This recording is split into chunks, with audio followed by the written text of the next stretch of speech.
दोस्तों नमस्कार। Study spark channel में आपका स्वागत है। जैसा कि दोस्तों आप सभी जानते हैं, उत्तर प्रदेश लोक सेवा आयोग द्वारा सहायक अध्यापक भर्ती परीक्षा जिसका आयोजन 6 दिसंबर 2025 से होना है, उसके लिए हम उत्तर प्रदेश लोक सेवा आयोग के द्वारा पूर्व में अध्यापक भर्ती से संबंधित जो परीक्षाएं पूर्व में आयोजित की गई हैं, उनमें सामान्य अध्ययन से संबंधित जो प्रश्न पूछे गए हैं उनकी हम व्याख्या कर रहे हैं। इससे पूर्व हमने यूपीपीसीएस एलटी ग्रेड परीक्षा 2018 के सामान्य अध्ययन में प्रश्न जो पूछे उनकी व्याख्या की है। इसके साथ 2017 में राजकीय इंटर कॉलेज प्रवक्ता में जो प्रश्न पूछे गए हैं उन पर चर्चा किया है। आज हम 2015 में उत्तर प्रदेश लोक सेवा आयोग के द्वारा राजकीय इंटर कॉलेज में प्रवक्ता भर्ती परीक्षा के लिए सामान्य अध्ययन से जो प्रश्न पूछे गए हैं उन पर चर्चा करेंगे। और यही सभी प्रश्न 6 दिसंबर 2025 से जो यूपीपीसीएस सहायक अध्यापक परीक्षा शुरू होने जा रही है उसके लिए अति महत्वपूर्ण है। तो आइए दोस्तों देखते हैं और शुरू करते हैं। इसमें पहला प्रश्न दिया गया है, निम्नलिखित में से किसने भारत में हो रही मिशनरी गतिविधियों को आत्मघाती एवं शांति के लिए खतरा बताया गया है।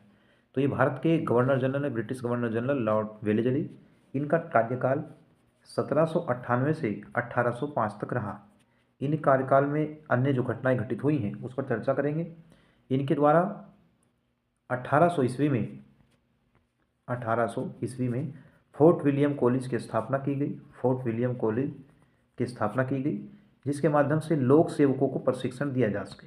जो पब्लिक सर्वेंट्स हैं, लोक सेवकों को प्रशिक्षण देने के लिए फोर्ट विलियम कॉलेज की स्थापना की गई। इन्हीं के समय चतुर्थ आंग्ल मैसूर युद्ध हुआ था। चतुर्थ आंग्ल मैसूर युद्ध इन्हीं के समय हुआ था 1799 में। इस युद्ध में टीपू सुल्तान श्रीरंगपट्टनम दुर्ग की रक्षा करते हुए उनकी मृत्यु हो गई थी। इसके साथ ही दूसरा आंग्ल मराठा युद्ध वो भी इन्हीं के समय हुआ। आंग्ल मराठा युद्ध 1803 में जो हुआ था, 1803 से 1805 के मध्य, वह भी इन्हीं के समय हुआ।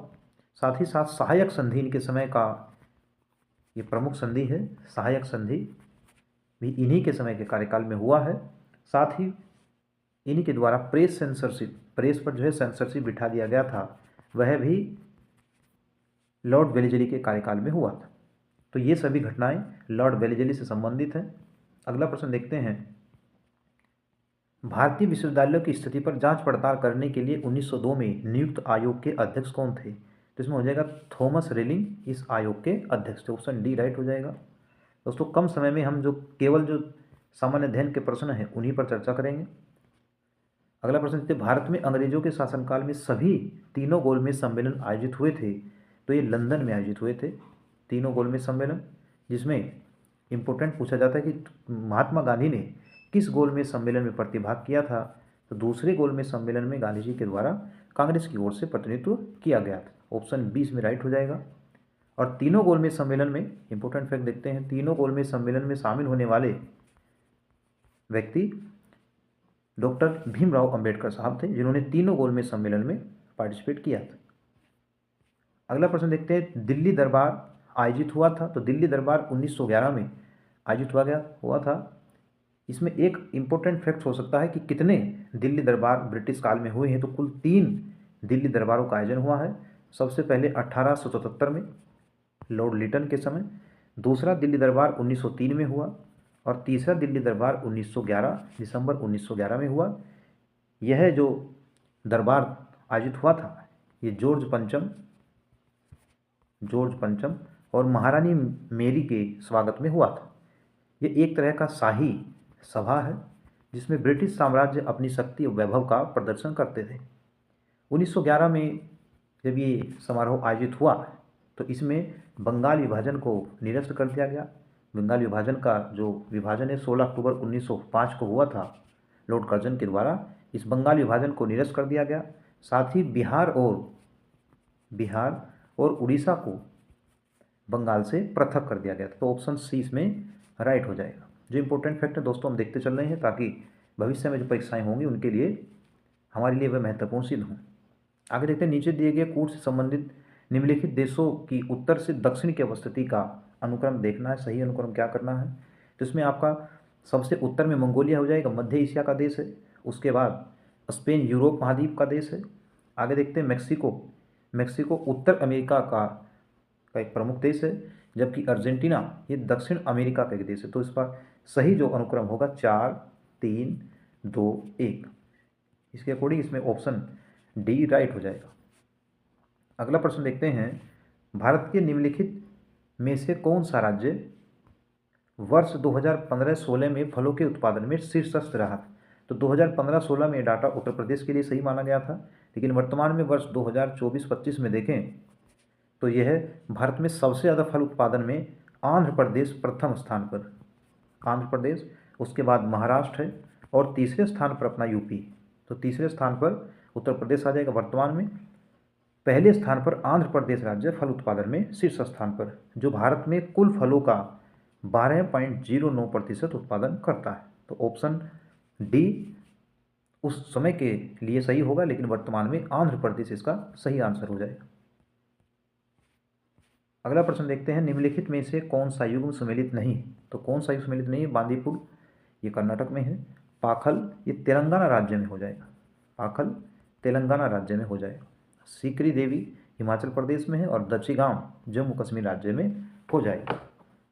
तो इसमें ऑप्शन आपका बी राइट हो जाएगा। यहाँ एक इंपॉर्टेंट फैक्ट है कि भारत में कुल वन्यजीव अभ्यारण्य कितने हैं? तो मार्च 2025 तक भारत में 573 वन्यजीव अभ्यारण्य हैं, जिसमें सर्वाधिक वन्यजीव अभ्यारण्य महाराष्ट्र राज्य में 49। तो ऑप्शन बी इसमें राइट हो जाएगा। हालांकि इसमें देखते हैं दक्षिगांव जो वन्यजीव अभ्यारण्य दिया है ये अब लद्दाख राज्य में इसकी अवस्थिति हो गई है, चूँकि 31 अक्टूबर 2019 से आंध्र, जम्मू कश्मीर और लद्दाख जो है केंद्र शासित प्रदेश बना दिए गए। अगला प्रश्न देखते हैं दोस्तों, जनगणना 2011 के अनुसार भारत के निम्नलिखित में से किस केंद्र शासित प्रदेश में महिला साक्षरता का प्रतिशत सर्वाधिक? तो इसमें लक्षद्वीप सही हो जाएगा, क्योंकि लक्षद्वीप में महिला साक्षरता की जो प्रतिशतता है वह 87.9% दिया गया। तो ऑप्शन ए राइट हो जाएगा। जनगणना से भी एक प्रश्न पूछा जा सकता है, निम्नलिखित में से किस वर्ष भारत में अंतर्राज्यीय परिषद की स्थापित की गई थी? तो अंतर्राज्यीय परिषद की स्थापना, जो पहली गठन है इसका 28 मई 1990, इंपॉर्टेंट प्रश्न है, 28 मई 1990 को अंतर्राज्यीय परिषद की स्थापना की गई थी और इसकी जो स्थापना है भारतीय संविधान के अनुच्छेद 263 के अनुसार राष्ट्रपति द्वारा इसकी स्थापना की जाती है। इसकी स्थापना का जो सुझाव है सरकारिया समिति के द्वारा दिया गया था, सरकारिया समिति 1983 के द्वारा इसका प्रस्ताव दिया गया था। अंतर्राज्यीय परिषद के अध्यक्ष प्रधानमंत्री होते हैं और इसका प्रमुख कार्य होता है केंद्र तथा राज्यों के मध्य समन्वय स्थापित करना। तो ऑप्शन बी इसमें राइट हो जाएगा। हर प्रश्न के साथ जो इंपॉर्टेंट फैक्ट है उस पर चर्चा करनी है, ताकि भविष्य में जो परीक्षाएं आयोजित हों उसमें आपको लाभ हो सके। भारतीय संविधान के निम्नलिखित में से किस संशोधन ने पंचायतों को संवैधानिक दर्जा दिया? तो 73वें संविधान संशोधन 1992 के द्वारा पंचायतों को संवैधानिक दर्जा दिया गया था और भारतीय में पंचायत राज के जो शिल्पकार हैं उन्हें बी आर मेहता को कहा गया। तो बी आर मेहता भारत में पंचायत राज के शिल्पकार माने गए। अगला प्रश्न देखते हैं, निम्नलिखित में से कौन सा राज्य का नीति निर्देशक सिद्धांत भारतीय संविधान में बाद में जोड़ा गया? तो भारतीय संविधान में बाद में जो जोड़ा गया है, ग्राम पंचायतों का गठन पहले से है, गोवंश निषेध अधिनियम ये पहले से है, आगे दिया मुक्त कानूनी सलाह। तो मुक्त कानूनी सलाह ऑप्शन सी इसमें राइट हो जाएगा, क्योंकि मुक्त कानूनी सलाह को 42वें संविधान संशोधन 1976 में जोड़ा गया था। ऑप्शन सी राइट हो जाएगा।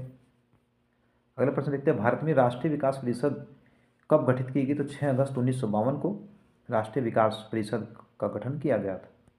तो ऑप्शन डी इसमें राइट हो जाएगा।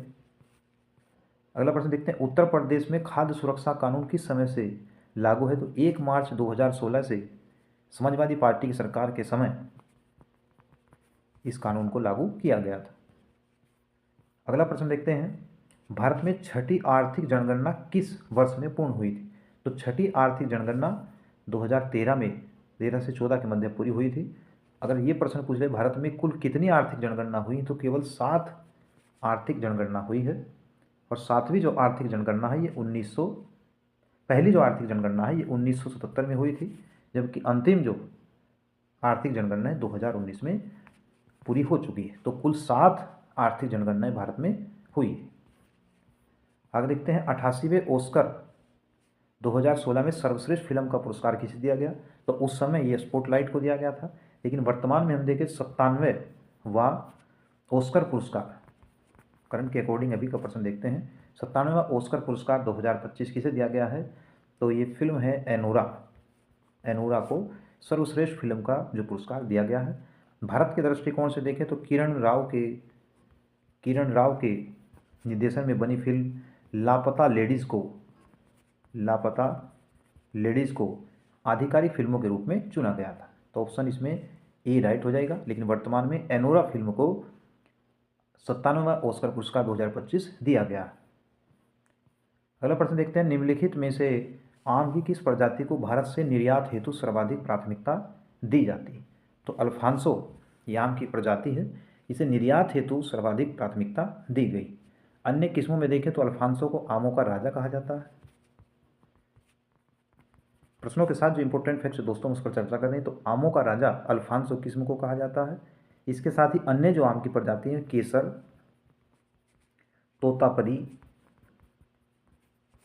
तोतापरी और इन्हें भी जो है, केसर को गुजरात में आमों की रानी कहा जाता है। तो आम की रानी किसे कहा जाता है, ये प्रश्न पूछा जा सकता है। तो एक केसर जो आम की प्रजाति है उसे कहा जाता है।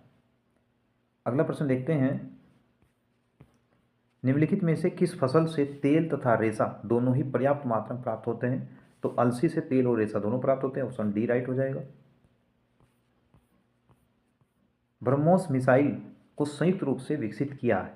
तो भारत और रूस ने जो है इस मिसाइल को संयुक्त रूप से विकसित किया है। यह भारत की ब्रह्मपुत्र नदी और रूस में जो मोस्कवा नदी है, इसके सम्मिलित नाम से जो है ब्रह्मोस मिसाइल को विकसित किया गया है।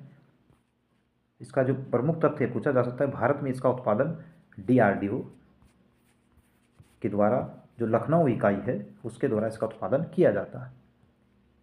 अगर भारत की इसमें हिस्सेदारी देखें तो भारत की हिस्सेदारी 50.5% है और रूस इसमें 49% का योगदान देता है। अगला प्रश्न देखते हैं, निम्नलिखित में से कौन सा युग्म सही सुमेलित नहीं है? तो विटामिन ए का जो स्रोत गाजर हो जाएगा, विटामिन ई का स्रोत ताड़ का तेल हो जाएगा, विटामिन डी का जो स्रोत है करोड़ और यकर तेल, विटामिन B6 धान की भूसी, ये इसमें गलत हो जाएगा। तो ऑप्शन डी इसमें आपका राइट होगा। कीटभक्षी पौधे जिस मृदा में उगते हैं उनमें अल्पता होती है। तो कीटभक्षी पौधे ऐसे होते हैं जिस मृदा में नाइट्रोजन की कमी होती है, और अधिकांश इन भारत में दृष्टिकोण से देखें तो इन पौधों का जो उगना होता है वह सिक्किम राज्य में, इसके साथ ही अरुणाचल प्रदेश और पश्चिम बंगाल नम जलवायु वाले क्षेत्रों में ये कीटभक्षी पौधे उगते हैं और इन मृदा में नाइट्रोजन की कमी होती है। तो दोस्तों 2015 में उत्तर प्रदेश लोक सेवा आयोग के द्वारा राजकीय इंटर कॉलेज प्रवक्ता के लिए जो प्रश्न पूछे गए हैं सामान्य अध्ययन के, उन पर हमने चर्चा की है। उम्मीद है दोस्तों वीडियो आपको पसंद आया होगा। इसके लिए आप वीडियो को लाइक करेंगे, चैनल को सब्सक्राइब करेंगे। धन्यवाद।